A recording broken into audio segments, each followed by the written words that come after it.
हाँ, बताओ।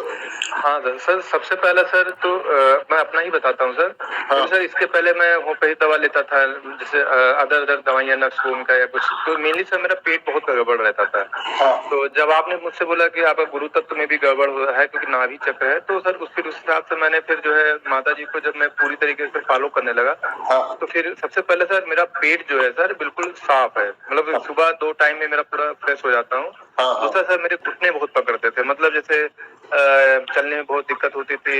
मैं अगर सर जैसे मंदिर में पोछा वगैरह लगा रहा हूँ तो वो पैर एकदम उठते ही, मतलब उठने बैठने में बहुत दिक्कत होती थी, यहाँ तक सर मुझे दीवार का सहारा लेना पड़ता था। हाँ, हाँ, हाँ। तो दवाइयाँ मैं होम्योपैथी खाता था, काम करती थी नो डाउट, बट फिर कुछ दिन बाद फिर वैसे ही हो जाता था। हाँ, हाँ। तो मैं बहुत परेशान रहता था कि मैं सब कुछ करता हूँ, योगा करता हूँ, मतलब सहयोग तो मैं करता नहीं था, मैं योग करता था, तो मुझे क्यों इतनी प्रॉब्लम होती है?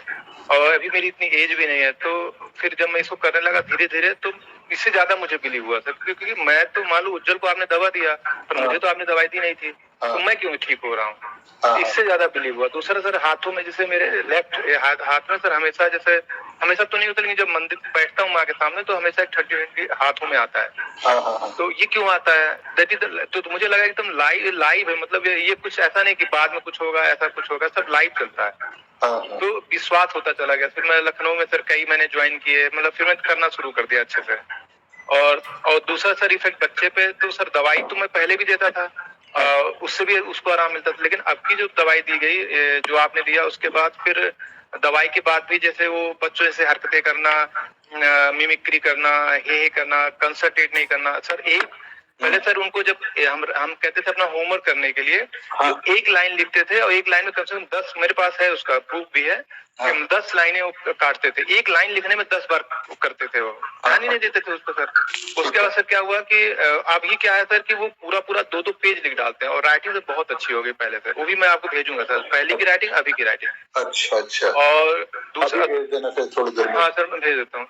उसका सर और सर क्या इनका चेंज आया कि जैसे स्कूल से पहले शिकायत आती थी कि आपका बच्चा जो है क्लास में कंसंट्रेट नहीं करता है। उसके बाद कई चीजें, मतलब वो बोला करते थे वो लोग कि मतलब बिल्कुल पहले बहुत अच्छा था, अब एकदम खराब हो गया है। हाँ। तो अभी जब से दवा आपकी ट्रीटमेंट प्लस जो ये जो आप सहयोग कर रहे हैं, हाँ। तब से इनका क्या है, राइटिंग भी अच्छी हुई है, और अभी वही टीचर जो पहले बुराई करते थे आज वो बड़ाई कर रहे हैं। Very good. तो वही सर एकदम, मतलब समझ लीजिए एकदम 180 डिग्री पे चेंज हुआ है। अच्छा, अच्छा। तो और सर अभी है थोड़ा बहुत है, वो भी हो जाएगा, मुझे कॉन्फिडेंस आ गया है कि नहीं वो भी ठीक हो जाएगा। अच्छा। अब जैसे अब जी उनको होमवर्क मैं दे देता हूँ, मैं पहले पीछे पड़ा रहता था, अभी भी पढ़ता हूँ, तो मेरी आदत है।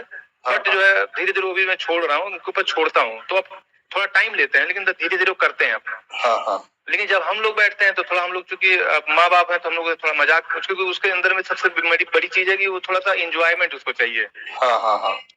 कल सर वो खेलने भी गया बाहर, तो हमने कहा तुम्हें माता जी के सामूहिक वाली साधना में चलना है कि खेलने जाओगे? हाँ। तो बड़ा मन मार के नहीं नहीं, वही पहले तो मजाक कर रहा है कि नहीं सर मैं खेलने जाऊंगा, लेकिन बाद में पीछे तैयार हो गया कि मैं चलूंगा वहां पे। अच्छा। जबकि वहाँ सिंगल बच्चा ही आता है, तो बैठ के करते हैं। अच्छा। और तो कोई बच्चे नहीं आते, यही आते बच्चे में रहते हैं, बाकी सब बड़े रहते हैं। हम लोग ज्यादा बड़ा तो ग्रुप नहीं है सर, करीब 15-20 लोगों का है। हाँ, हाँ, हाँ। तो उसमें एक ही बच्चा ये है, जाते हैं अपना। आप मतलब बैठ के करते हैं, मतलब जल क्रिया वगैरह पहले करने में सर बहुत नाटक करते थे, हाँ। अभी आराम से करते हैं, जल क्रिया भी करते हैं, थोड़ा बहुत तो सर करेंगे, बच्चे हैं। हाँ, ठीक। तो हाँ, तो मैं इग्नोर कर देता हूँ। तो हम्म। और सर मेरे अंदर से गुस्सा बहुत आती थी पहले, मतलब बहुत ज्यादा सर। तो अभी क्या है सर कि गुस्सा अब करना, जैसे अब मुझे उज्जवल के ऊपर दिखाने के लिए गुस्सा करना पड़ता है, और पहले मतलब अनकंट्रोल गुस्सा आता था, मतलब। और वाइफ भी हमारी सर, उनके अंदर भी चेंज आया काफी पहले से। अच्छा। अभी सर उनके हाथों में ठंडा वगैरह नहीं आता है, गर्म आता है, तो हमको भी धीरे आ जाएगा। ठीक, ठीक। तो वो मंत्र वंत्र जापती करती होगी ना, या फिर उसका लीवर खराब होगा इसलिए नहीं आता है? हाँ, तो मैं उसके लिए सर आइस पैक वगैरह लाया हूँ सर। हाँ, हाँ। तो वो सब यूज करता हूँ सर। तो ये सब चीजें हैं सर। तो हमने कहा सर आपसे बता दूं सब चीजें सर, जो जो हमारा एक्सपीरियंस रहा है। पर आपको एक समझ के आया, ये तो ठीक है, ये तो आपने गिनाए फायदे। हाँ सर, पर सवाल ये है कि ये हुआ क्यों? पहले क्यों नहीं होता था जबकि आप शिव योग करते थे? अब क्यों होता है? ये थोड़ा सा अंतर समझ आया है आपको, क्या है ये? सर जो मुझे अभी तक समझ में आया कि सर जैसे मैं पहले से योग करता था या कुछ भी करता था, तो उसमें एक प्रोसेस होते थे कि ये करना है फिर ये करना है, जैसे स्कूल में पढ़ाई होती है, उस तरीके का था। हाँ। इसमें सर, इसमें अगर हम कुछ भी ना करें, सिर्फ माता जी के सामने बैठ जाएं सिर्फ, और मतलब बिल्कुल अपना चित्त अपने सहस्त्राचल पे रख के बैठ जाएं, अपने आप वो होता है। इसका मतलब वो कहीं ना कहीं वो अवतार है, और उस चीज को लोग एक्सेप्ट नहीं कर पाते हैं, क्योंकि ईगो के वजह से या जो भी XYZ। लेकिन वो जो आप कहते थे पहले सर, पहले मैं आपका वीडियो देखता था, तो जैसे ये आता था, आप जैसे बताना शुरू करते थे, मैं उसको स्किप कर देता था, क्योंकि मुझे अजीब सा लगता था, कैसे कोई इंसान अवतार कैसे हो सकता है। लेकिन जब आप सामने बैठता हूँ, तो जब सामने सर मैं यही सोचता हूँ कि मेरे हाथों में ठंडी कहाँ से आई। मतलब अगर हम एक साइंटिफिक नजर से भी देखें तो भाई, जैसे मान लीजिए लोग कहते हैं कि आप बहुत दिन तक कोई चीज करते हो तो आपके अंदर वो अनुभव आने लगता है, तो बहुत दिनों के बाद आता है ना। अभी तो मुझे एक महीने भी नहीं हुए, मुझे तो 10 दिन में ही आने लगे। क्यों आ रहा है ऐसा? तो कहीं ना कहीं सर वो यही सब समझ में आया कि माँ है, जो आप कहते हैं वही है। और थोड़ा सा जैसे हम लोग अभी समय सर और लगेगा, लेकिन आपने जो बोला था एकदम सही बोला था, ये चीज है। लेकिन अब वो चीज हम लोग सर, हमको समझ आने में 4 साल लग गए सर। मैं आपका 3 साल से वीडियो देखता हूँ, लेकिन मुझे समझ आने में 3 साल लग गए। मैं अभी आपसे एक सवाल ये पूछ रहा हूँ जी सर, कि आपकी उम्र कितनी है? सर मेरी उम्र है सर अभी 41 है सर। 41 है। अच्छा, आप शिव योग करते थे, यानी शिव जी को पाना चाहते थे, ऐसा कुछ था ना आपको? शिव योग का क्या मतलब होता है सर? शिव योग सर, उसमें ये होता है, माँ भगवती की आराधना होती है उसमें। मेनली माँ भगवती, मतलब जो माँ है, इन्हीं की साधना थी। अच्छा। हाँ, तो इनकी साधना से करने के बावजूद आपके घुटने क्यों खराब हुए? हाँ वही क्यों सर, गुस्सा बढ़ा? क्यों बीमारियां लगी? क्यों आपका बच्चा ऐसा हुआ? जबकि देवी तो माँ है, पहला पॉइंट। दूसरा पॉइंट ये है कि वो सर्व शक्तिशाली है। सर्व शक्तिशाली है ना देवी तो, जी जी, सब कुछ जानती है। अच्छा, और चौथा उनका काम ही था कि वो अपने भक्तों की और अपने बच्चों की रक्षा करें। तो ये सारे बात होने के बावजूद, उनकी भक्ति के बाद आपके घुटने खराब हुए, ये क्यों हुआ? सवाल यहाँ आता है, ये सोचना चाहिए हमें।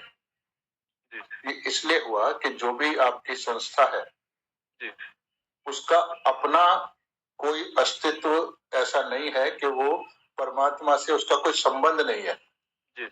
बस वो खुद को ये अपने अहंकार में, अपनी मूर्खता में वो ये समझते हैं कि हम लोगों को ये सिखा सकते हैं। अरे भाई, जब परमात्मा तुमको कुछ पावर देगा तभी तो तुम आगे ट्रांसफर करोगे। अब उनके पास पावर नहीं, वो परमात्मा के द्वारा अपॉइंटेड गुरु नहीं है, उनका अपना कोई ईश्वर से संबंध नहीं है, पर वो आपका संबंध बनाना की कोशिश कर रहे हैं। और आप भी अपनी अज्ञानता में कहो या मूर्खता में कहो, उनको अपना गुरु माने बैठे हो, शिक्षक माने बैठे हो। तो अब जो भव सागर है नाभि चक्र के चारों तरफ, वहां हमारे जो 10 सदगुरु आए हैं ना परमात्मा की तरफ से, उनकी शक्ति मौजूद होती है।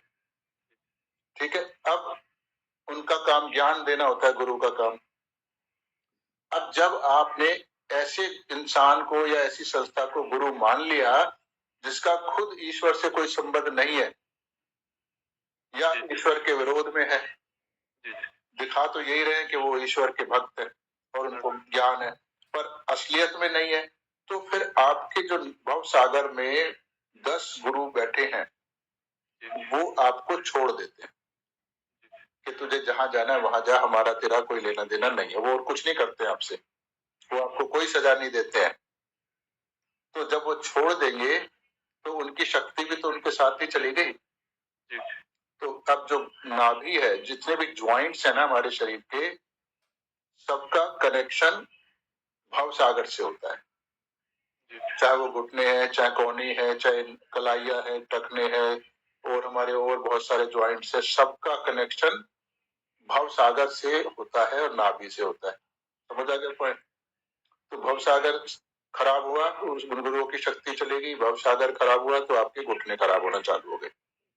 समझ आ गया पॉइंट? दूसरा पॉइंट होता है कि भव सागर के बीचों बीच नाभि चक्र में लक्ष्मी जी और विष्णु जी होते हैं, उनकी शक्ति होती है। तो जब आप खुद ही ऐसे गलत जगह जा रहे हो तो लक्ष्मी विष्णु भी छोड़ देते हैं आपको, जाओ भाई तुम जहां तुम्हें जाना है, जो करना है करो। तो उनकी शक्ति भी आपके शरीर से चली गई।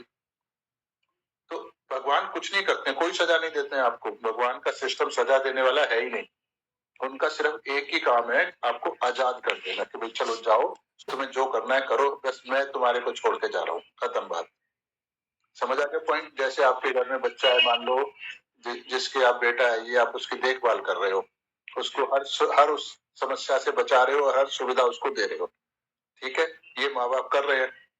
लेकिन जब आप बच्चे से मान लो नाराज हो गए, या ये सोचते हैं तो बच्चा अपनी मर्जी से ये सारे गंदे काम ये काम करना चाहता है, तो फिर आप कहते हो अच्छा तेरे को जो करना है कर ले, हम आज से तेरे माँ बाप नहीं है, तेरा हमारा कोई रिश्ता नहीं। समझ आ गया पॉइंट? तो फिर वो बच्चा जो मर्जी करेगा, गड़बड़ करेगा, उसको कोई मारेगा भी।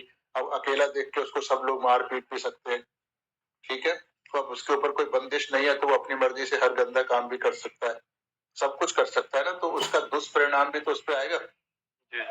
तो ऐसे ही जब लक्ष्मी जी भी हमारे शरीर से चली गई, गुरु भी हमारे शरीर से चले गए, तो हमारा उनकी शक्ति भी चली गई उनके साथ ही। तो हमारा जो शरीर है पूरा, जिसको फिजिकल बॉडी बोलते हैं, जो जिसके बारे में हार्ड मास का शरीर है, तो इसको चलाने वाली तो वही शक्तियां थी, तो वही चले गई, तो इसमें खराबी आना शुरू हो जाएगा। फिर दूसरी नेगेटिव फोर्सेज बेस में आ जाएंगे, इसलिए आपके घुटने खराब हुए, पहला पॉइंट। दूसरा पॉइंट आपने बताया कि पत्नी को अभी नहीं आता है, तो लक्ष्मी का काम ही होता है ऐश्वर्य देना, ग्रह लक्ष्मी, राज लक्ष्मी, ठीक है ना। तो वो घर की देवी होती है और वो ऐश्वर्य देती है, खुशहाली देती है। तो जब आपकी पत्नी दिक्कत में होगी तो आप भी परेशान रहोगे, बच्चा परेशान है तो आप भी परेशान रहोगे, तो बीमारी में सारा पैसा जाएगा आपका। समझ आ रहा है पॉइंट? तो धीरे धीरे आपके मतलब आपके घर से खुशहाली जा रही है, चाहे आप कमा रहे हो कोई बात नहीं, फिर भी खुशहाली नहीं आ रही ना। जब बच्चा दुखी होगा तो आप भी तो दुखी होगे ना, सिंपल बात है। तो फिर लक्ष्मी जी जब आपने सहयोग किया और माँ से मांगा कि माँ मुझे परमात्मा से योग दो, तब श्री माता जी, क्योंकि वो खुद आदि शक्ति है, वही लक्ष्मी है, वही विष्णु है, वही गुरु है, जितने भी 365 करोड़ देवी देवता हमारे शास्त्रों में बताए गए हैं, सब श्री माता जी का ही अवतार थे, ठीक है। अब जब कुंडलनी नाभि चक्र में से गुजरी और वहां बैठे हुए हमारे 10 गुरु और लक्ष्मी विष्णु जी जाग गए, तो फिर उनकी शक्तियां भी आ गई, तो फिर वो अपने आशीर्वाद भी देना शुरू कर दिया, तो आपके अंदर रिपेयर शुरू हो गई, घुटने सही हो गए। अब घर गृहस्थी में झगड़े भी कम होंगे, जब आप गुस्सा कम करोगे झगड़ा भी कम होगा, सिंपल बात है। जब आपका बच्चा सही होगा तो आपके अंदर खुशहाली भी होगी। तो इसका मतलब जीवन में परेशानियां हट के खुशहाली आने लगी। तो ये कब हुआ? जब आपके मन में ये इच्छा हुई कि मुझको परमात्मा चाहिए, तो श्री माता जी ने दिया है। अगर आपको मन में इच्छा नहीं होगी कि मुझे परमात्मा चाहिए, सत्य चाहिए, तब तक ये काम होगा ही नहीं। इसलिए मैं सहयोग बार बार सबको बताता हूँ। तो इसमें एक ही बात को याद रखें कि हमें सत्य पाना है, परमात्मा को पाना है, तो फिर ये काम हो जाएगा। इसे करते रहें और आगे लोगों को बताते रहें, ताकि आपका भला हुआ है तो फिर दूसरे लोगों का भी भला हो। ये जरूरी है। जब तक आपने एक दरवाजा नहीं खोला, दूसरा नहीं खुलेगा, तो फिर वो हवा अंदर ही रहती है, सड़ जाती है। तो क्रॉस होना जरूरी है। तो आपके पास परमात्मा की शक्ति आई है, अब आपको इसे दूसरों को देना है, यानी दूसरों को सहयोग बताना है और उनकी मदद करनी है कि जिससे कि उनको सब मिल जाए। तो फिर आपकी भी बढ़ोतरी होने लगेगी। आप नहीं बताओगे तो आपकी भी रुक जाएगी। समझ आ गया पॉइंट? जी सर जी। चलो मैं अभी इसको शेयर करूंगा पब्लिक में। जी सर। ओके ओके वेल, जय श्री माता। इतनी भक्ति माँ मेरे अंग अंग में, जैसे राम के बजरंग में माँ, भर दे इतनी प्रीति माँ, जितना पानी सागर में। धनी नहीं होगी तभी तनिक तेरे प्यार के आगर